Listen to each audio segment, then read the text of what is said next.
Thokozani bogogo nomkhulu salukazi sendoda lesugogo bathini mbatha uma vula kuvala emzini yamadoda uanti Usha uLocksmith itechnician yedlozi engineer yomsamo nganza ukuthi namhlanje sikhuluma ngenye into ebalekile lapho kuGogo Bathini Mbatha TV on YouTube. Please don't forget to subscribe and to share this video as much as possible. Today we are talking about maintenance and ancestors. The danger of not taking care of your children and the effects that it has on ancestors. The danger of not allowing ubaba wengane ukuthi abe involved elifini yengane and the consequences that happens to our ancestors. Oftentimes you'll hear women saying, no, I'm a single parent, I want nothing to do with him and everything. Omunye athi ya no ngisana ndaba naye uzibonela lo mntwana uzokhula okusala masakhulula umntanami uzongifuna and uzongithola, and then that's when I'm going to take care of umntwana. Both of us are wrong if we're coming with those statements in on top of umntwana. When the child is born, that child represents a certain or a somebody in your family as a male, and that child represents somebody in the family of umama wake, which is the woman. So in terms of ancestors, umntwana comes with two DNAs. Unali side lagabo mamake, unali side lagabo babake. If lo mntwana lona umesezelwe, you don't do what is required according to ifamily yakubo. I won't get into Zulu culture ukuthi hamba yogeza amagceke, hamba ukhipha inkomo kamama, hamba ukhipha inkomo kababa or whatever. I'm not going to get into that. But I want to simplify it so that it accommodates all the cultures that you are living in South Africa or internationally. If ever in terms of from your girlfriend when she's pregnant, you need to take some ornaments or an ornament to her family or whatever, or you just have to let them know, or there's a small party that you need to host and everything, in them knowing you. Because the issue of when you call it paying damages and everything, it's basically the first introduction that your child has a child with our child. So we are now fused together by this child or these children. So now if you get into the phase where now as a man, because of it's men most of the time that they don't pay maintenance, they don't want to support their kids, you'll find a guy, you know, wearing labels and everything, all the beautiful stuff and everything, but they don't take care of their children. You know, you find them in nice places, you know, drinking, filling up the tables and everything. But you find him driving a beautiful car and everything. But that thing in a nyembezi eyikhosayo emntwaneni, and those tears, they will block your life. Trust me. Inyembezi zomntwana isichitho is dangerous. Make sure ukuthi uyayisula inyembezi zomntwana, because inyembezi, when your child is crying, your child might not even know you.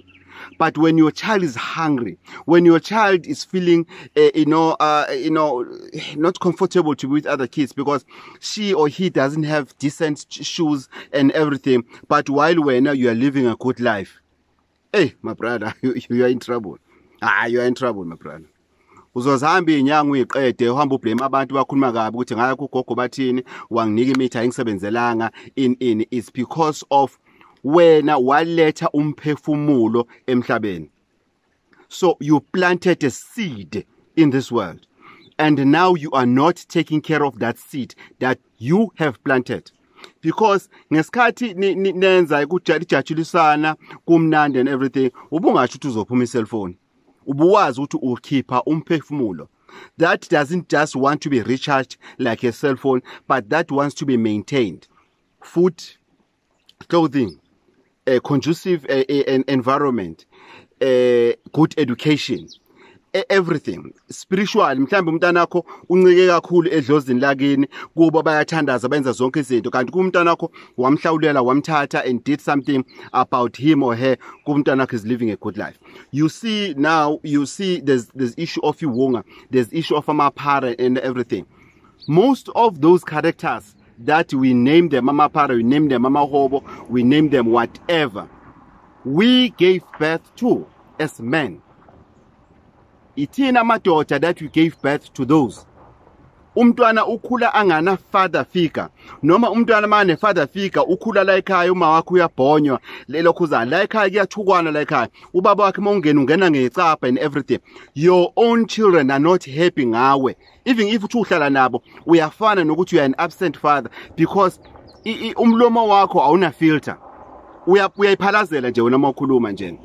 So today, this thing, I'm very angry actually when I'm doing this video, because yesterday I had about 3 guys who came, and when I've realized ukuthi into abashaya izinyembezi, and they are brave to tell me ukuthi hey sengibuya ko Mozambique, salwa sendoda sengibuya kuphi salwa sendoda sengibuya kuphi and everything. Dude, if you took that money just for one trip of that money, it can take care of umntwana for the whole year. You took 25,000 wayisa ulokhuzana somewhere in Mozambique, but unengani elali ngadlile, unengani enga esikoleni esidecent, because of wena your priorities are that you need to come first, ufuna ukuba right. Then you claim ukuthi ngizothi mase ngi-right bese ingane zami ngiyibhekela ngani, ngoba usuthatha imali wayiculisa lokhuza imithi ayisebenzi. Konke imithi ayisebenzele, angisazi fanele ngenzele, angeke isebenze, because as soon as uthi usebenzisa umuthi sokunenyembezi eziningi ngaphe kwakho. Lezi nyembezi lezi zenza ukuthi umuthi ungasebenzi. Kufanele ukuthi ugeze lezi nyembezi, not by ukuthi uhambe uyenyangeni. Kufanele ugeze le nyembezi lezi ngokuthi uwenze okufanele for ingane yakho owayiletha kuphi emhlabeni. Let's get into women, because I will never leave you out, guys, never. If as a woman you are refusing your boyfriend to be involved elafini yomntwana, inyembezi zaleyo ngane zizoza kuwe as a single parent, ositshela wena ukuthi I'm a single parent, mina ngiyazibonela, angifuni indoda ezongihlupha ngentana zami, izonke ihlale nengane zami in all I wanted from him it was a child. Uma yena anama efforts anele to show ukuthi uyafuna ukuba involve, ushintsha inamba ayithole, withdraw umblock, uhambe uye nakuma protection order ukuthi anga contact and everything, ufike lapha e-court protection order, uthole isiphukuphuku se-secretary esokuvumela ukuthi ingane inga ubaba angasondeli uqamba manga ukuthi ubaba uyakuthuka uyak-abuse, kanti wena ongafuni ukuthi ingane ibonuyise. Ubaba wakhe uyagezwa inyembezi idlozi lakini. Your own ancestors will be able to wash all the tears that the child has and put them into you. It's like uyawakha nje bawakha idlozi liwakhe nje nelokhuzana liyozi bathi bo ezandleni zakho. And then sekokho izinto zami ezingambili kahle, nginabantwana abayi3, abantu abobaba abahlukene, abanye ngayenza amaphoshini, gogo izinto ayihlangani, abantwana baba only and everything. There was a time omunye ade ufuna ukubondla, but izinto sezikujikele, usushawa yini usushawa idlozi. So maintenance and ancestors, same WhatsApp group, zihamba ngolayini, uyathanda awuthandi.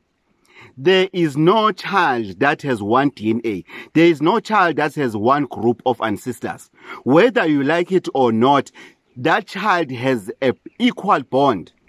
Not 50%. That child has an equal bond that you have. You have your own 100%, he has his own 100%, and together you have 100% DNA. Kulo mntwana lo, nobabili. So if you don't allow him to be part of in the life of the child, or if wena mchita you don't want to be involved in this child because of uzonde ulokhuzana uzonde umama wakhona, or because of wena uthi hayi angifuni uphazamisa ifro yami. Abanye abantu abahluphayo kakhulu inale ingizwisa ubuhlungu. We have more of bad stepmothers and more of good stepfathers in this world. That is wrong. The same way as he expecting your children, make sure that his children or a child or wamthola enayo nayo umntwana happy kumama wake. It's as simple as that. And then uzobona ke amandla omuthi uthi if you are using umuthi, you know ukuthi akho ingane ehluphekayo because of ubaba wazo uhlala nawe. Wena we steering manje wena. Uramba wena la endlini wena awufune lutho ingane ifuna ukukhoka lokuzana ubaba ufuna ukukhoka i-maintenance yomntwana awufuni. Why uma ubaba makakhuluma communicate nomama engane awufuni. Hey usefuna ukubuya lo sefuna ungithathela indoda wahluleka in angifuni lutho engihlanise naye angifuni lutho asondele endodeni yami and everything. It is wrong. Nawe ndoda, don't stop ubaba womntwana where you are stepfather at ukuthi the father to be involved. Uyangidelela, how can you come here and pick up umntwana and everything? Kanti umntwana kabani lona esikhuluma ngaye? Akesixoxe umntwana kabani ukhuluma ngoba umntwana wakhe. Fala mlande entabeni umntwana manje. Umntwana sefuna ukuhlangana nemamole manje ukuthi kuyohanda over lokhuza. What if ngalolo langa umama khona uyagula? So wena you won't be man enough ukuthi uphume. Etha kunja i-ex yakhe okusalayo. Ukuthi bake bathandana balalana ayifuni wena leyo. It's the past. I-ex yakho okusalayo. Hey kunjani sharp nangu lokhuza. Don't be afraid to take a number unika unkosikazi wakho ukuthi baby awudile no baby mama wena direct njengabafazi nenze sure ukuthi ingane lena iya maintainwa everything right akube nemali enganene and everything. Baby azini angeke ngikwazi ukuthatha ingane lena ngise evarsity ngicela ukuthathela ingane usaliswa mana hayi no problem. Umama athenga impahla akayizali but udlala ilokhuzana i-role yakhe as a responsible mother, responsible stepmother. The stepmother oyobhalwa emazulwini. A stepmother oyobhalwa edlozini ukuthi she did good emntwaneni angamzali, but she played her role ukuthi umntwana akafunde, umntwana akakhule kahle, umntwana akabe nayo yonke into ayidingayo. But wena you come uthwele ikhanda uza nolokhuzana negroup yakho yengane. Uza nama vegetables akho engane ufuna lo I support ingane, but wena you are refusing to do the same, to play a role, but ufuna indoda yakho idlale i role yokuba I biological father is a stepdad. Then you go and look for help in traditional healers and then the help is not available. And you're not even afraid to say, hey, Gogo, I've traveled. Gogo, I'm tired. I don't know what to do anymore. Gogo, I've traveled. Gogo, I've went to Abatandas. Gogo, I went there and there and everything. Gogo, things are not happening. Gogo, please help me. I don't know what to do anymore. That's why I always say, before you go to a traditional healer, do a self-introspection. Where did you go wrong? What is it that you're doing wrong? Be honest with yourself. You might not want to be honest with me, even if we don't know each other, but be honest with yourself. Talk to yourself. Go to the mirror. Where did I go wrong? What are you doing about it? Maybe that child is a sacred child. Ayaziwa. But when you ayazi, what are you doing about it? Yazi nganqabela ubaba kaBoy ukuthi abe involved. Why is bakithi and everything? Let me call him and apologize first. Ungafoni uthi ingane idlani. Uthi ingane idlani. Ubhizinesi febe la ukhona uthi ingane idlani. No, don't do that. Fonela ubaba kaBoy kunjani yazi. Lalela la yazi nginephutha. Kwangafanele ngunqabele ukuthi ube ingxenye yempilo kaBoy. And ngiyabona lento leyo ukuthi ayikho right. Ngiyaxolisa. Ngicela mawuthola njena ukuthi ungixolele wazi ukuthi uBoy ungamthola noma yini. Inamba yami lena. Bye bye.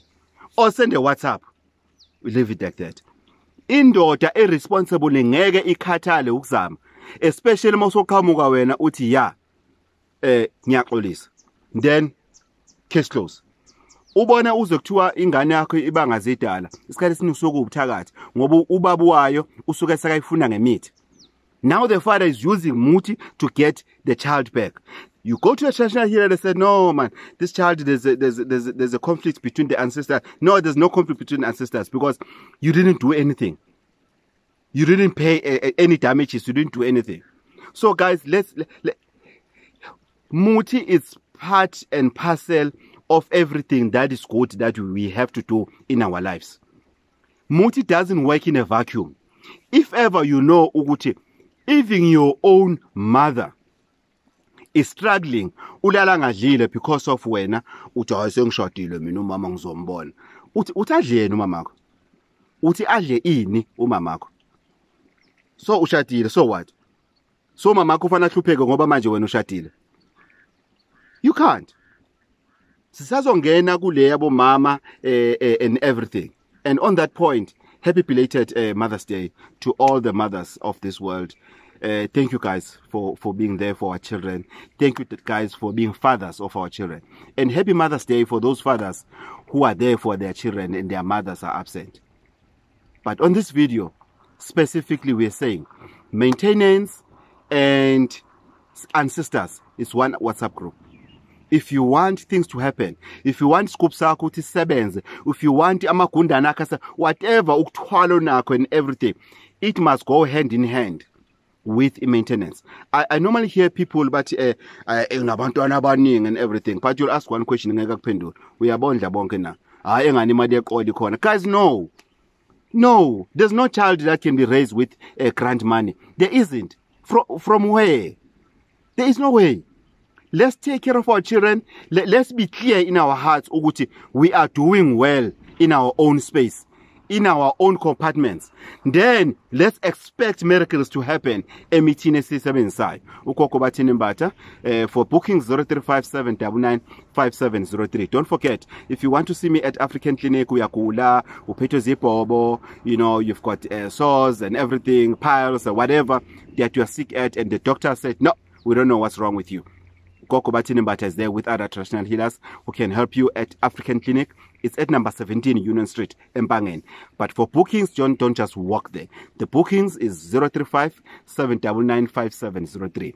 035 799 5703. Ancestors, maintenance, so. Then Muti will do so. Tozan.